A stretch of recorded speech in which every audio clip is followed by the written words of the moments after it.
JBN, we keep you informed.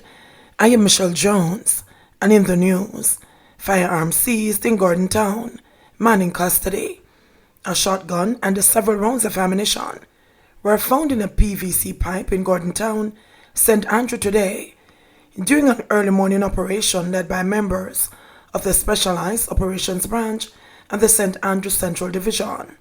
According to the police, one man was arrested in connection with the seizure, but his identity is being withheld. The police said the joint police-military team conducted the operation at premises along Gordon Town Road in the parish between 5:15 and 7:15 a.m. A search warrant was executed, and a Mossberg shotgun and 27 12-gauge cartridges were seized, the police said. The items had been concealed in a PVC pipe and buried at the back of a premises.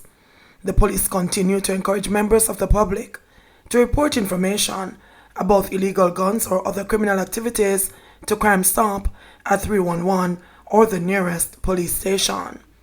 2 shot, 1 fatally in St. Elizabeth. 2 men were shot, 1 fatally in Orton, St. Elizabeth yesterday morning. The deceased has been identified as Brandon West of Morgan Lane in Locovia, St. Elizabeth, and the Kingston address. It's reported that shortly after midnight, West was alerted by sounds outside his house and jumped through a window. While fleeing, he was shot. Another man who was passing by the house was also shot. The gunman escaped in a motor car. The police were called to the scene and took the injured men to hospital where West was pronounced dead. The other man is in serious condition. 4 arrested after firearm found in St. Catherine. The Spanish Town police are reporting that 4 men have been arrested in connection to the seizure of a firearm and several rounds of ammunition at a premises along St. John's Road, Spanish Town in St. Catherine, on Friday, January 8. The police said that the identities of the men are being withheld pending further investigations. The police added that an operation was carried out in the area where premises were searched and a .40 Ruger pistol along with 8.40 cartridges and 4 9mm rounds of ammunition were found in a black bag under a sheet of zinc. 2 St. James men charged with shooting death of Reds. 2 men have been charged with the shooting death of 27-year-old Ronald Smith, otherwise called Reds, in St. James on Monday, December 28, 2020. Charged are 29-year-old disc jockey St. Aubin Winter, otherwise called DJ Sikaflex, and 39-year-old Antoine Strachan, otherwise called Nick, a steel worker, both of Campbell Lane, Mount Salem in the parish. They have been charged with murder and conspiracy to murder. According to the police, the accused men allegedly pounced upon the now deceased who was outside his home, removing something from his car and opened gunfire at him. Smith was rushed to the hospital by family members, where he later succumbed to his injuries. The incident happened about 11:50 a.m. The police said the accused man was subsequently arrested. Winter was pointed out during an identification parade on Tuesday, and the Strachan was pointed out 2 days later. They were subsequently charged and are to answer to their charges in court at a later date. St. James flooding leaves authorities, businesses and motorists with massive bill. Heavy rainfall, which resulted in severe flooding in sections of St. James on Friday, has left the government with another massive repair bill and many businesses and motorists with extensive damage. The rainfall, which started shortly after 5:30 p.m., caused a deluge in several inner-city communities in Montego Bay and flooded several main thoroughfares and businesses. The areas most affected were Long Hill, Wilshire, the Leith Crossing, Kingate, and Belmont. 6 motorists were reportedly injured and had to be taken to hospital after their vehicles were severely damaged by rocks and raging floodwaters, while more than a dozen business establishments were also damaged. A businesswoman, who identified herself as Julia Thorpe, was one of the worst affected after a deluge carrying several inches of water, mud and rocks entered her business place. Thorpe, who is known in her community as Miss Chin, operates a Supreme Ventures outlet and a Julia's Accessories store located at the intersection of Leith Crossing and the Anchovy Main Road. But as you can see, the flood have left me alone, suffering hundreds of thousands of dollars in damage. My generator, refrigerators, and several other items inside my shop were destroyed by water and mud, she said. The businesswoman kept her comments succinct as she and members of her staff busily shoveled mud and rocks from the building. Meanwhile, taxi operator Leroy Ennis of Mount Curry told how he narrowly escaped being killed by raging flood waters on his way home. He received a wound to his right leg during the process. I drive up the hill to go home, and when me look in front of the car, me see whole heap of water and big stone of wash come towards me, and he stated. Me end up have to jump out and leave the car and run for my life, but a couple of the stone them still mash up a section of my foot, the taxi operator said as he showed us his right leg that was in a cast. Several other motorists gave similar accounts of narrowly escaping death from the flood, which severely damaged their vehicles and left them with high costs in damage. Robbers raid training facility for the disabled.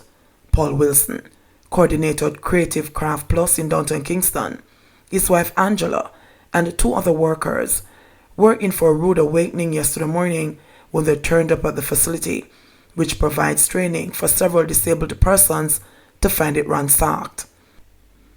All the locks to the storerooms and offices were broken off, files were strewn all over the place, and 2 speakers and an amplifier, as well as money, totaling the business's sales for the week, were missing.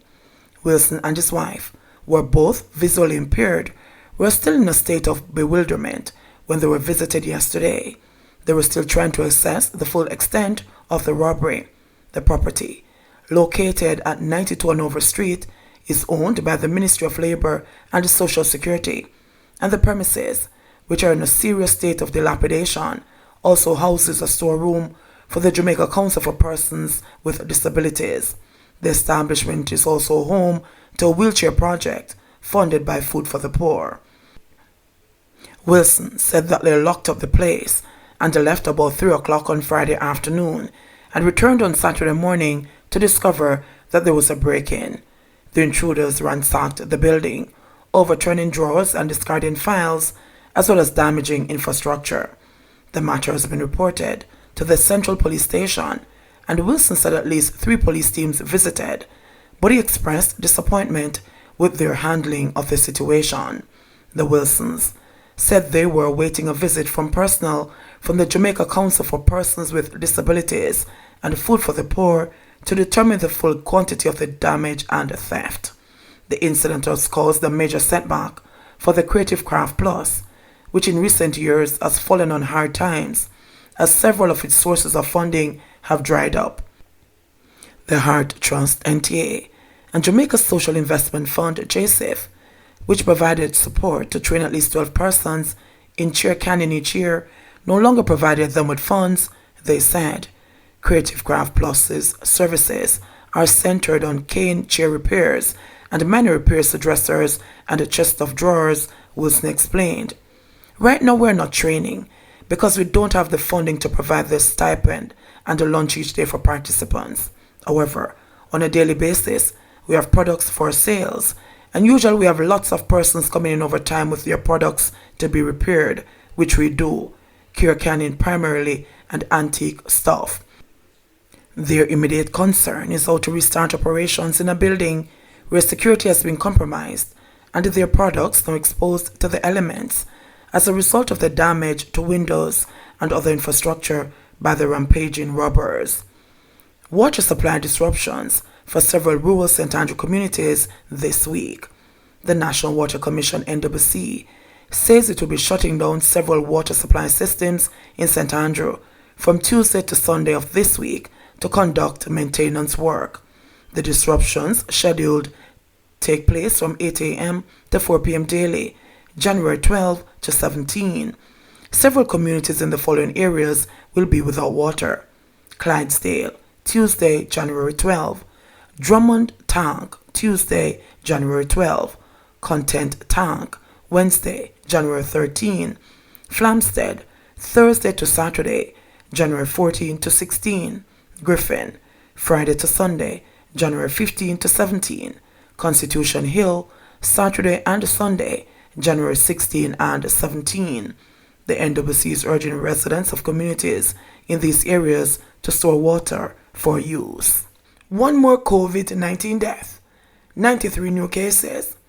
The Ministry of Health and Wellness has announced the recording of one more COVID-19 related death locally over a 24-hour period up to Saturday afternoon. The death is of a 66-year-old male from Manchester. Additionally, the ministry has advised of 93 new cases of the virus over the same 24-hour period, bringing the total number of confirmed positive cases nationally to 13,548.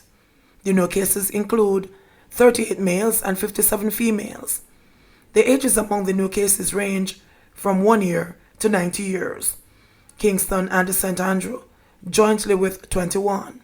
Westmoreland with 16 and Manchester with 12 were out front among the parishes in terms of the new case count. Over the 24-hour period, a total of 1,263 samples were tested, the ministry reported, and recoveries increased, with 50 cases being recorded over the one-day period. The ministry also reported that of 89 persons now hospitalized with the virus, 4 are classified as being moderately ill, while 6 were classified as being critically ill. JBN, we keep you informed. Please remember, subscribe, like, share, leave us a comment and click the notification bell to receive our daily news items.